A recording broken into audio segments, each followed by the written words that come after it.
فلا مضل له ومن يضلل فلا هادي له وأشهد أن لا إله إلا الله وحده لا شريك له وأثني عليه وأستغفره وأشهد أن محمدا عبده ورسوله أمرنا بالتمسك بالعروة الوثقى وصلى الله عليه وسلم وعلى آله وصحبه ومن اهتدى بهديه إلى يوم الدين. يا أيها الذين آمنوا اتقوا الله حق تقاته ولا تموتن إلا وأنتم مسلمون.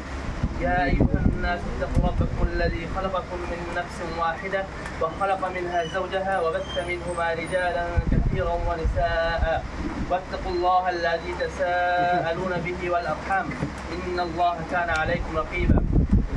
يا أيها الذين آمنوا اتقوا الله قولوا قولا سديدا يصلح لكم أعمالكم ويغفر لكم ذنوبكم ومن يغفر الذنوب إلا الله ومن يطع الله ورسوله فقد فاز فوزا عظيما. أما بعد فإن خير الحديث كتاب الله وخير الهدي هدي محمد صلى الله عليه وسلم وشر الأمور محدثاتها وكل محدثة بدعة وكل بدعة ضلالة وكل ضلالة في النار. সম্মানিত উপস্থিতি, আমরা আজকে একটা শুভ সময়ের একটা আয়োজন, আমরা এখানে বিবাহের আয়োজনে উপস্থিত হয়েছি। আমরা এখানে রাসূলুল্লাহ সাল্লাল্লাহু আলাইহি ওয়াসাল্লামের সুন্নাহ অনুযায়ী খুতবাতুল হাজার পর বিবাহ সংক্রান্ত দু একটা পয়েন্টে আলোচনা করে আমরা কিতাব পড়ার মাধ্যমে আজকের এই বিবাহের যে শরঈ কাজ আছে সম্পাদন করব। আমরা জানি যে বিবাহ একটি মানব সমাজের জন্য একটি গুরুত্বপূর্ণ বিধান, আর ইসলামের সবচেয়ে আবশ্যকীয় বিধানগুলোর মধ্যে একটি হচ্ছে বিবাহ, যার মাধ্যমে ইসলামের রাষ্ট্র, ইসলামের সমাজ এবং মুসলিমদের মাঝে যে ভ্রাতৃত্ব এটা নিশ্চিত হয় এবং এটা নির্ধারণ হয়। এবং আমরা দেখব যে পশু সমাজ এবং অন্যান্য প্রাণীর সাথে আমাদের মানব জাতির যে পার্থক্য সেটা বিবাহের মাধ্যমে এবং কথা বলার মাধ্যমে। সুতরাং বিবাহের গুরুত্ব আমাদের মানব জীবনে অত্যন্ত অনেক বেশি। আর এছাড়া এটি আল্লাহ সুবহানাহু ওয়া তাআলার নির্দেশ। আল্লাহ সুবহানাহু ওয়া তাআলা কোরআনে বলেছেন যে তোমরা তোমাদের মধ্যে যারা যুবতী থাকবে বা অবিবাহিত থাকবে তাদেরকে বিবাহ দিয়ে দাও, এবং কি তোমাদের থেকে যারা দাসী থাকবে তাদেরকেও বিয়ে দিয়ে দেওয়ার জন্য আল্লাহ তাআলা নির্দেশ দিয়েছেন। আল্লাহ সুবহানাহু ওয়া তাআলা কোরআনে বলেন ওয়াআনকিহুল আয়ামা মিনকুম ওয়াস-সালিহিনা মিন ইবাদিকুম ওয়া ইমাইকুম ইন ইয়াকুনু ফুকারা ওয়া ইউগনিহিমুল্লাহু মিন ফাদলিহি ওয়াল্লাহু ওয়াসিউন আলিম। আর তোমাদের মধ্যে যারা অবিবাহিত রয়েছে তাদের বিয়ে সম্পাদন করো, এবং তোমাদের দাদাদের মধ্যে যারা সৎ রয়েছে তাদেরকে বিবাহ দিয়ে দাও। আর যারা অভাবগ্রস্ত রয়েছে তাদেরকে আল্লাহ সুবহানাহু ওয়া তাআলা তার অনুগ্রহে অভাবমুক্ত করে দিবেন। নিশ্চয়ই আল্লাহ সুবহানাহু ওয়া তাআলা অধিক প্রাচুর্যময় ও সর্বজ্ঞ। সুতরাং আমরা জানি আমাদের সমাজে দেখা যায় যে বিবাহের ক্ষেত্রে অনেক দেরি করা হয়, অনেক ক্ষেত্রে বিবাহ দেওয়া হয় না। বলা হয় যে সামর্থ্য থাকা সত্ত্বেও বলা হয় যে আমার যথেষ্ট পরিমাণে সামর্থ্য সমাজে নেই। এই সামর্থ্যর বিষয়ে চিন্তা করে বিবাহকে দেরি করা, বিবাহ না করা, এই যে আমাদের সমাজে বর্তমানে প্রচলন রয়েছে, যার মাধ্যমে অশ্লীলতা এবং পাপাচার বৃদ্ধি পাচ্ছে, এটা বন্ধ করার জন্য আমাদের উচিত যে বিবাহের দিকে গুরুত্ব দেওয়া। এক্ষেত্রে যারা মুরব্বী রয়েছেন তাদের দায়িত্ব এবং কর্তব্য অনেক বেশি। তাই আমাদের উচিত হবে এই বিষয়ে আল্লাহ সুবহানাহু ওয়া তাআলা যে নির্দেশনা দিয়েছেন বিবাহের জন্য, এই বিবাহের নির্দেশনা যাদের দায়িত্ব রয়েছে বিবাহ দেওয়ার, তাদের উচিত তাদের সন্তানদেরকে দ্রুততম অবস্থায় বিবাহর উপযুক্ত হলে বিবাহ দিয়ে দেওয়া। এছাড়া বিবাহর গুরুত্ব এতটাই বেশি যে আল্লাহ সুবহানাহু ওয়া তাআলা তার সমস্ত রাসূলদেরকেও এই বিবাহ দিয়েছেন। অর্থাৎ আল্লাহ সুবহানাহু ওয়া তাআলা এমন কোনো রাসূল ছিলেন না যার বিবাহ নেই। আল্লাহ সুবহানাহু ওয়া তাআলা কোরআনে বলেন ওয়ালাকাদ আরসালনা রাসূলাম মিন ক্বাবলিকা ওয়া জাআলনা লাহুম আজওয়াজান ওয়া যুররিয়্যা। আর অবশ্যই আমরা আপনার আগে অনেক রাসূল পাঠিয়েছিলাম এবং তাদেরকে স্ত্রী সন্তান দিয়েছিলাম। সুতরাং আমরা বুঝতে পারি যে বিবাহ বন্ধনে আবদ্ধ হয় এটা শুধুমাত্র মুহাম্মদের বিধান না, এটা আদম আলাইহিস সালাম থেকে শুরু করে আদম আলাইহিস সালাম এবং হাওয়া আলাইহিস সালামের বিবাহ আল্লাহ সুবহানাহু ওয়া তাআলা জান্নাতে দিয়েছিলেন। এই পরবর্তী সময়ে যত মানব গোষ্ঠী আসছে সবার বিবাহ হয়েছে এবং সমস্ত নবী রাসূলদের শরীয়তে বিবাহের বিধান ছিল এবং এটা এখন পর্যন্ত বলবৎ আছে। এছাড়া এই বিবাহের বন্ধন একটি গুরুত্বপূর্ণ বন্ধন, যার মাধ্যমে আল্লাহ সুবহানাহু ওয়া তাআলা একটা আলাদা সম্পর্ক তৈরি করেন, যে সম্পর্কটার মধ্যে দুটা জিনিস রয়েছে, একটা হচ্ছে মাওয়াদ্দা এবং রাহমা। এই মাওয়াদ্দাটা হচ্ছে তাদের পরস্পরের অভিসার এবং ভালোবাসার বিষয়টা বোঝায়, আর রাহমাটা হচ্ছে তারা পরস্পর যে সহমর্মিতা রয়েছে, পরস্পরের প্রতি যে ভালোবাসা, পরস্পরের প্রতি যে ইহসানের যে অবস্থাটা রয়েছে এটা।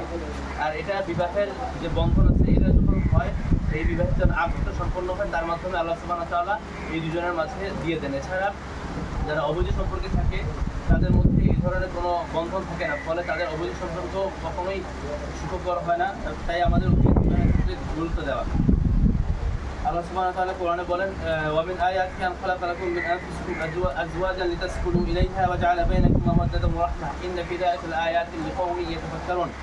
আর আল্লাহ সুবহানাহু ওয়া তাআলার এক নিদর্শনাবলীর মধ্যে একটি হচ্ছে যে তোমাদের সবকে জোড়া জোড়া সৃষ্টি করেছেন এবং তাদের মাধ্যমে একজন একজনের সাথে শান্তিভাবে বিবাহের মাধ্যমে আর তাদের মাধ্যমে আল্লাহ সুবহানাহু ওয়া তাআলা ভালোবাসা এবং সহমর্মিতা দিয়ে দিবেন এই বিবাহের মাধ্যমে। তাই আমাদেরকে এই বিষয় সম্পর্কে বোঝা দরকার যে বিবাহের গুরুত্ব এবং প্রয়োজনীয়তা আমাদের জীবনে অনেক বেশি অপরিসীম। অবশ্যই আমরা যেটা বলছি যে আমাদের দেশে বিবাহের ক্ষেত্রে অনেক বাড়াবাড়ি আছে, অনেক ক্ষেত্রে অনেক পাপাচার এবং অনেক অশ্লীলতার প্রচার দেখা যায়। আমরা আজকের এই বিবাহের মাধ্যমে আমরা দেখব যে আমাদের সমাজে প্রচলিত যতগুলো বিবাহ হয় সেগুলো থেকে আজকের বিবাহের অনেক কিছুই ভিন্ন। আমরা চেষ্টা করেছি যে কি বলে আমাদের এই বিবাহটার জন্য রাসূলুল্লাহ সাল্লাল্লাহু আলাইহি ওয়াসাল্লাম যেভাবে সহজ সিস্টেম সহজে করেছেন, এক বসায় এক বৈঠকে বিবাহর সমস্ত কার্যক্রম শেষ করেছেন। আমরা চেষ্টা করেছি এই বিবাহটার জন্য সেভাবেই রাসূলুল্লাহ সাল্লাল্লাহু আলাইহি ওয়াসাল্লাম দেখানো সুন্নাহ মতোই হয়। তাই এই সব বিবাহের ক্ষেত্রে সহজ করা, বিবাহের ক্ষেত্রে একাধিক অনুষ্ঠান করে সময় এবং অর্থ অপচয় না করা এবং গান বাজনার যে অশ্লীলতা আমাদের প্রথা আমাদের সমাজে আমরা দেখতে পাই, এগুলো এই বিবাহের মধ্যে নাই। তাই এই বিবাহটি আমরা আল্লাহর কাছে দোয়া করবো যেন একটি আল্লাহ সুবহানাহু ওয়া তাআলার কাছে একটি কবুল বিবাহ হিসেবে গ্রহণযোগ্য হয় এবং এই দম্পতি যেন এই দুনিয়াতে এবং আখিরাতে এবং জান্নাতেও সুখী জীবন কাটাতে পারে, যেন আমরা আল্লাহ সুবহানাহু ওয়া তাআলার কাছে দোয়া করবো। পরিশেষে আমরা বিবাহের যে পদ্ধতি আছে হিজাব এবং কবুল, তার মাধ্যমে আমরা আমাদের বিবাহ কাজ শেষ করবো ইনশাআল্লাহ। বিবাহের আজকের আমাদের মেয়ের পক্ষ থেকে মেয়ের বাবা কিন্তু নাই, মেয়ের বাবার অনুপস্থিতিতে মেয়ের বাবার ভাই, শরিয়া নিয়ম হচ্ছে মেয়ের বাবা উপস্থিত থাকলে মেয়ের যদি সন্তান থেকে সন্তান কিংবা মেয়ের যে চাচা থাকবে চাচা মেয়ের অভিভাবক হবে। সুতরাং আমরা সেই হিসেবে মেয়ের যে ছোটো চাচা আছেন উনি আমাদের এখানে অভিভাবক হিসেবে থাকবেন। আমরা এখন ইজাব কবুলের মাধ্যমে এইভাবে বিবাহের যে বিধান কার্যক্রম আছে সেটা ইনশাআল্লাহ সম্পন্ন করব। আপনি আপনার নাম বলুন।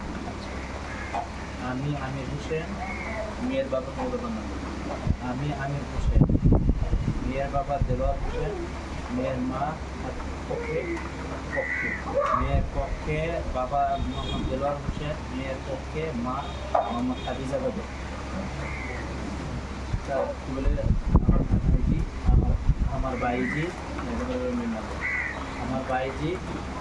মোহাম্মদ আয়েশা আক্তার দিনা। মোহাম্মদ আয়েশা আক্তার দিনা দিনাকে আপনার কাছে